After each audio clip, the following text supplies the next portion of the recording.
everyone, and welcome back to my channel, Ayaan's Fun Learning Tube. And today, finally, in the long-awaited Ayaan Fun Learning Tube Day 158, we are going to be learning about the Cuban Missile Disaster, the time World War III almost happened. So, let's get started.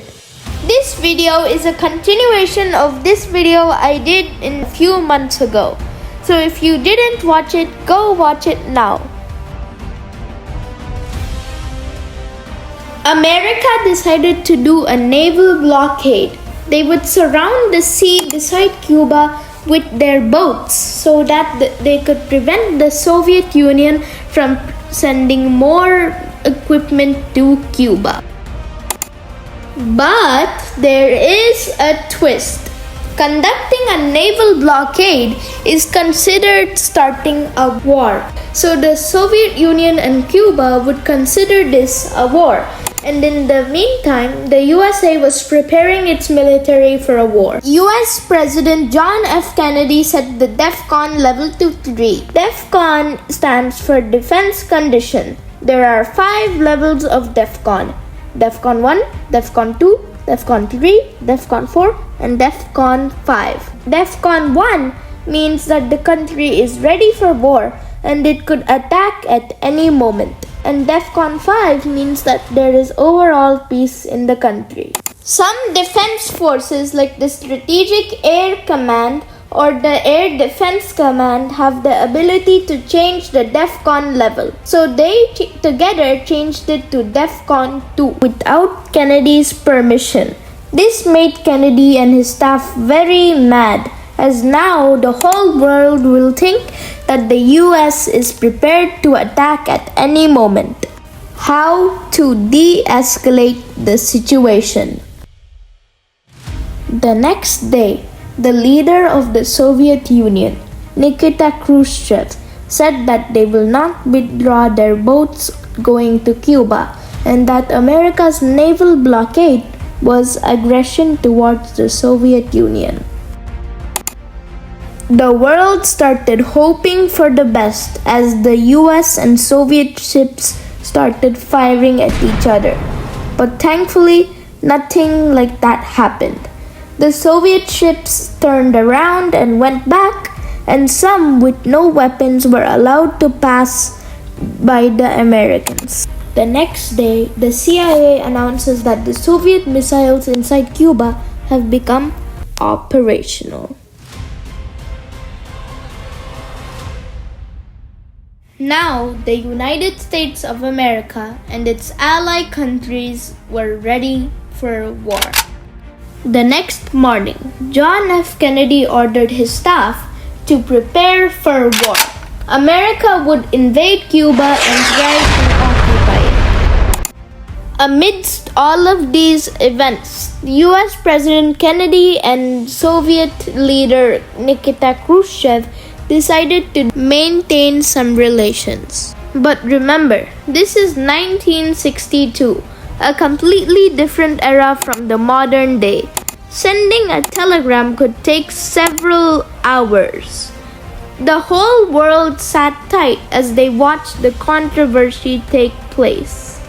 Meanwhile, there was a secret channel that the public didn't see. It was called the back channel. This channel was never displayed to the public, and it doesn't exist now.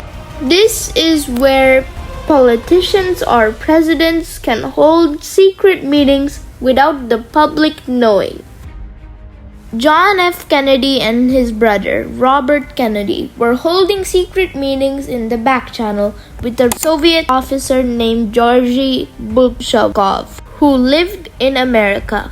Alexander Feklesov, a Soviet spy who was having lunch with an American ABC News correspondent, John A. Scully. During their lunch, Alexander told Scully that if he could talk to his higher-level friends, meaning people that he knew who were close to the president, he could figure out a solution for this conflict. His solution was that the Soviet Union should dismantle all of their military equipment inside Cuba and not provide any more equipment to the country.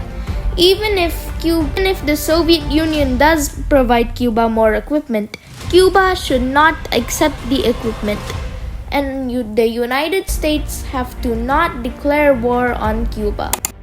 That same evening, the USA State Department received a very long letter that's said to be written by Nikita Khrushchev himself, the leader of the Soviet Union. It contained the same offer that Alexander had talked about in lunch. John F. Kennedy read this letter very carefully and released it out into the media, waiting for an official response by the Soviet Union. But what they didn't know is that the next day would be one of the most dangerous days in human history. The Black Saturday. Just 12 minutes into the day, at 12:12 a.m., America tells its allies to prepare for war.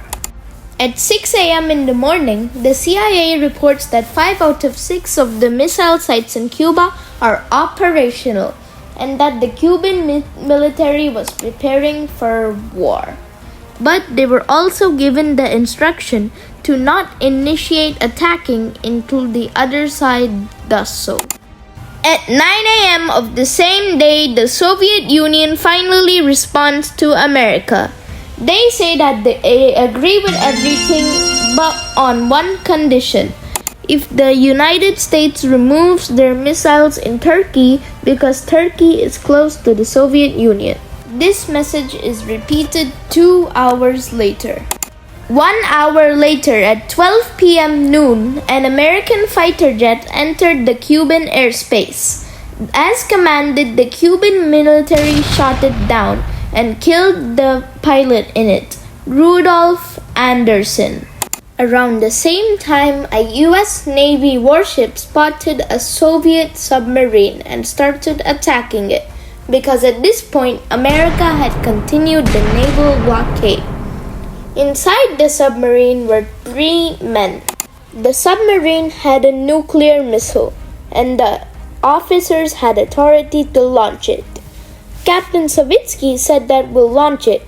We'll die, but it's for the sake of our own country. The other officer, Maslenikov, agreed to this, but Vasily Arkhipov didn't. He believed that the war might have not started yet, and if they had launched the nuke, then they could have started the war themselves. He managed to convince them this, and he is the man that most likely saved us from the Third World War. Over in the surface, US President Kennedy was in increasing pressure because his pilot died. The American people also wanted to get revenge on Cuba for killing their country's pilot. Despite the tremendous pressure, at around 4 p.m., John F. Kennedy would go on to announce that they would continue the negotiations and that the demand that was placed by the Soviet Union was valid. Quick recap: the demand that was placed by Nikita Khrushchev, the leader of the Soviet Union, was for America to remove its nuclear missiles from Turkey. But this caused Turkey to put pressure on America because Turkey didn't want America to remove its nuclear missiles from the country. America's allying countries were also hard to convince. The world held its breath as the negotiations continued. That night, there was a secret meeting between John F. Kennedy's brother, Robert Kennedy, and a Soviet ambassador, Anton Dobrynin. During this meeting, both of them agreed on a compromise. The compromise was that the American government should remove its nuclear missiles from Turkey, but without telling the public. If they tell the public, then the public would put pressure on the American government from removing the missiles. And they would also ask the Soviet Union's leader, Nikita Khrushchev, to not tell the public. This negotiation, however, would result in big damage to Nikita Khrushchev's public image, because this negotiation would require him to publicly drop off his demand to America for America removing its nuclear missiles in Turkey, even though it is being secretly fulfilled. The public eye would think that he's bowing down to the USA. The next day, Nikita Khrushchev publicly announces that he is withdrawing his demand on the USA, even though it is being secretly fulfilled. At that time, only people who are close to Nikita Khrushchev or John F. Kennedy knew about this. This secret was revealed to the world 25 years later.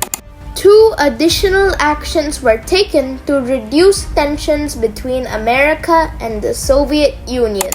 First, a hotline was established on June 20, 1963 for instant communication between the Soviet Union and America. They didn't need to wait several hours to send messages to each other anymore. Second, on July 25th that same year, Soviet Union and America agreed to sign a limited nuclear test ban treaty. This would prevent any future nuclear conflicts between them. But unfortunately, there isn't this much of a happy ending to our story. President Kennedy was assassinated on November 22nd of that same year, and the man who assassinated him is believed to do so because he didn't support what Kennedy did in the Cuban Missile Crisis. Meanwhile, in the Soviet Union, Nikita Khrushchev's public image was destroyed, as I told you earlier, and he was overthrown by his political opponent on October 14, 1964. These are the 3 real heroes in our story that saved us from the Third World War. The moral of this story is that peace is fragile and that we need to make good choices to stay safe. Alright friends, that concludes today's video. Like, subscribe, share, and hit the notification bell for more Ayaan's Fun Learning Tube videos. Peace out!